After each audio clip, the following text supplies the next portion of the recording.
You are listening to The Vocal Technologist. Spoken tech for your ears. If you follow the headlines about Web3, you might think the entire sector is nothing but chaotic volatility. Right, just speculative craziness and drama. Exactly. But if you only focus on the price charts, you're missing the real story that's unfolding just beneath the surface. We've been looking at a whole collection of recent market movements, some economic data, and these, highly technical engineering blueprints. And they reveal a fundamental tension. They really do. It's the simultaneous existence of extreme risk on one hand, and then this profound, groundbreaking progress on the other. That tension is our whole mission today. We're trying to understand the disconnect, the absolute gulf, really, between what people are paying for these tokens. And what the fundamentals, the metrics actually support right now. Exactly. For anyone looking for that informed shortcut, that quick path to getting up to speed on where the serious capital and talent are going, you have to separate that signal from the daily digital noise. Okay, so let's unpack this. A good place to start is just a snapshot of the current environment, focusing on that market tension first. For sure. Bitcoin's recent price action has been extremely choppy. I mean, we saw a fragile bounce after it dipped near $81,000. But it just logged its fourth weekly loss in a row. Which is the longest streak we've seen since, mid-2024, so over a year. The market structure feels really fragile right now. And if you look under the hood of that volatility, the selling isn't random. It's coming from sophisticated sources. You mean the big holders? Yeah. On November 21st, we saw over 9,000 Bitcoin flow into exchanges. And what's fascinating is that 45% of that came from huge wallets. Wallets depositing 100 BTC or more. 100 BTC or more. That is not small fish. No. So what does that mean? I mean, how does that change the story that it's just retail investors buying the dip? It completely changes it. This suggests rotation. Not just profit-taking. No, I don't think so. That huge volume pushed the average deposit size to 1.23 BTC. Which you said is the highest in a year. The highest in a year. This is a clear signal that big money is actively reducing its exposure. They aren't panic selling, but they are repositioning. And that puts real structural pressure on any attempt to bounce. Absolutely. Which brings us straight to the valuation paradox. You got major capital exiting, yet the total market cap is still staggering. It's almost unbelievable if you compare the sticker shock of Web3 to Web2. Like Meta. Exactly. Like Meta, crypto is valued wildly high per user. We're talking anywhere from, $2,500 on the low end to $23,000 per user. And Meta, with its billions of users, is valued at maybe $400 or $500 a user. 400 to 500, yeah. And crypto has this valuation despite lacking, comparable user retention, monetization, any of that stability. So why? Why hasn't this ridiculously high valuation just collapsed already? If people aren't sticking around, where's the value coming from? Well, it speaks directly to what some are calling the network effects myth. Meaning the network effects aren't really there. Or worse, they're negative. Most so-called network effects in crypto right now are actually congestion effects. More users just increases fees and slows everything down. So the valuation is based on a future where that problem is solved. It's pure narrative. Pure narrative, not current utility. And you can actually quantify this. With Metcalfe's law, right. Right. If you run a Metcalfe's law analysis, you look at the K coefficient. It's the number that mathematically describes the relationship between users and the network's value. Okay, so what does it show? It shows crypto's K coefficient is 10 to 1,000 times higher than Facebook's. 1,000 times? Up to 1,000 times. To break that down for you, it means that each user is being priced as if they are vastly more valuable and sticky than they actually are. That seems to completely undermine the whole thesis of decentralized value, doesn't it? It does. It shows the liquidity is mercenary. The valuation is held up by the story, not by real compounded retention. And this is why revenue seems to matter so little sometimes. Exactly. Look at Hyperliquid. They generated $875 million with just 11 employees, which is insane. Wow. And the correlation between its revenue and its token price is high, around 0.7, but only because they do these massive daily token buybacks. So they're manufacturing the correlation. They're supporting the price.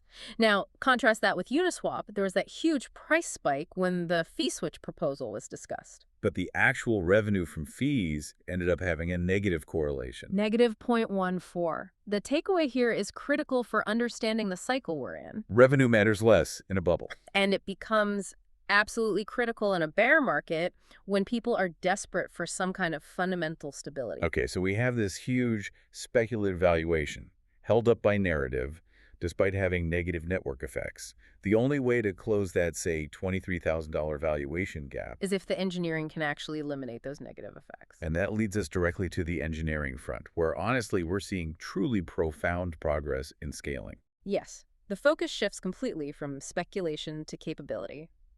And let's start with Ethereum's scaling trajectory. The gas limit increase. Right.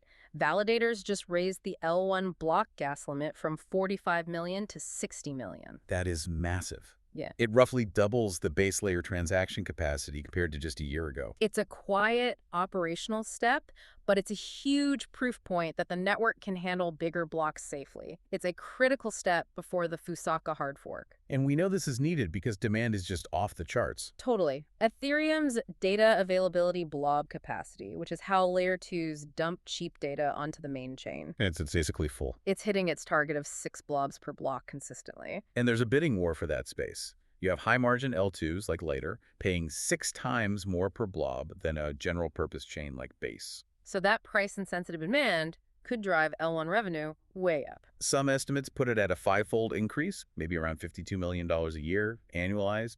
It's significant. And the capability leaps don't stop there.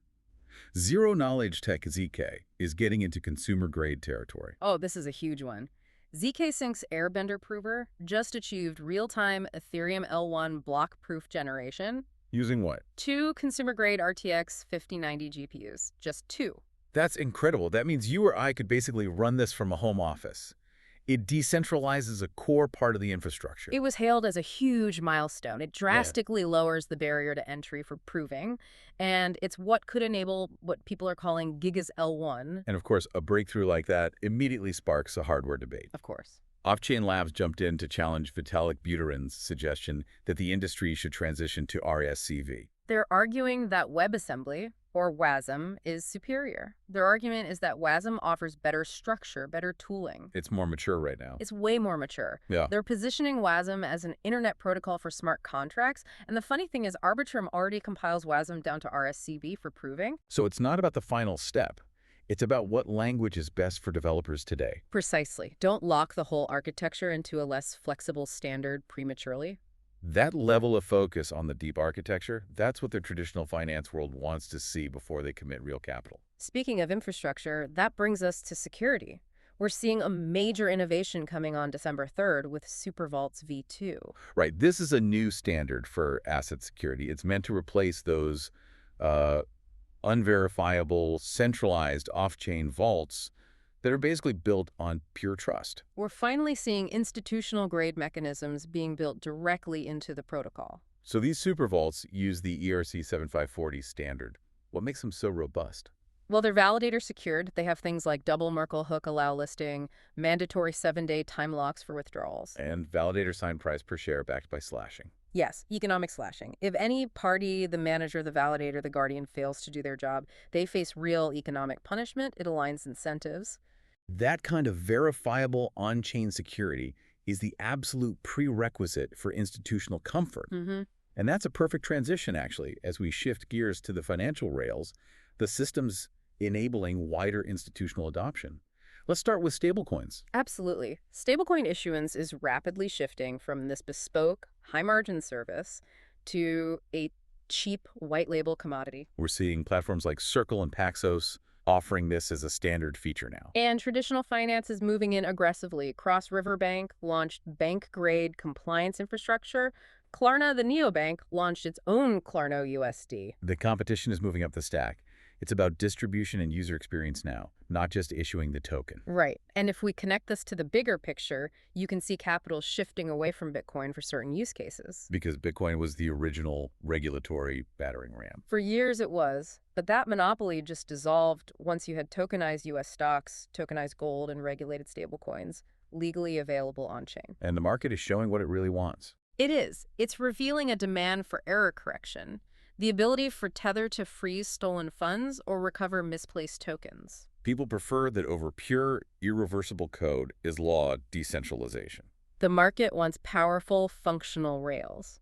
And those rails are being built on networks that offer speed and that optionality. Which is why the risk profile of Tether itself is so important to watch. Definitely.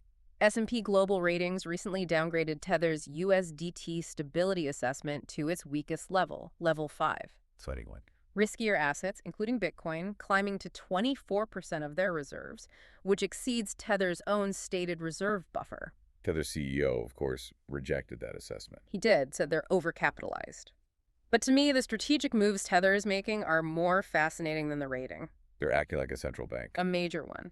This year alone, Tether bought around 26 tons of gold. Which is more than any individual country has bought this year. More than any country. So you have to ask yourself, why would a private company do that? It shows their strategy. They are building a highly centralized, globally influential financial entity inside a decentralized landscape. They want to be the permanent intermediary that the market relies on. Exactly. Okay. Another area showing rapid maturation is prediction markets. This is moving fast. So fast. We just saw a huge regulatory shift. Polymarket received approval from the CFTC. The Commodity Futures Trading Commission. This ends that U.S. block from 2023. It does. It means U.S. users can trade through traditional brokerages under a federal framework. It's treating prediction markets like a mature financial product, not just gambling. And the big players are piling in. Fanatics announced a platform with Crypto.com. They want to integrate speculation directly into the fan experience. The volume reflects it, too. Prediction markets saw a projected, 42 billion in 2025 volume? 41.8 billion, yeah. Okay. With Polymarket and Kalshi just dominating, taking 88% of that. And that volume is already sparking fee wars. Oh, yeah. Kalshi is rebating fees to Wibble for order flow. Robinhood is signaling it will either squeeze fees or just build its own markets. The race to own the customer is on. We have certainly covered an extraordinary amount of ground. If you look at this through the lens of, well, a vocal technologist, the sheer volume of genuine technical progress is stunning. It is, especially when you see it happening in parallel with all the market uncertainty. It's a true dichotomy. You have high risk on one side, big BTC holders selling, shadow firms imploding. And then on the other side, you have this profound progress, like the L1 gas increase and ZK proving becoming consumer grade. The market is focused purely on narrative and trading. While the builders are focused entirely on capability and building robust infrastructure. And what's fundamentally clear is that value is migrating. The base layers, the L1s, they only capture about 12% of the fees now. That's a massive drop from 60% historically. Value is shifting up to the application and user aggregation layers. And we are seeing real-world utility. Ether.fi Cash reached about 5,500 daily active cards and processed 114 million in spend. And critically, the foundation for automated systems is being laid. In AI and agent payments, for example, USDC is 99% of the volume on Base. With agent-like wallets generating 90% of the transactions, the rails are being built for non-human digital commerce. Which, raises an important question for you to consider as you digest all of this. We're seeing a quiet but I think fundamental reassessment of Bitcoin's role, since Ethereum is technically independent. And the IRS just greenlit ETH staking for ETFs, turning them into yield-bearing products. You have to ask yourself, if Bitcoin is no longer that indispensable regulatory battering ram, is Ethereum, with its real yield, its lower net inflation, and its central role in the on-chain economy? Is it positioned to become the market's superior long-term store of value? It's just something to consider as you watch the charts. Spoken Tech for your ears.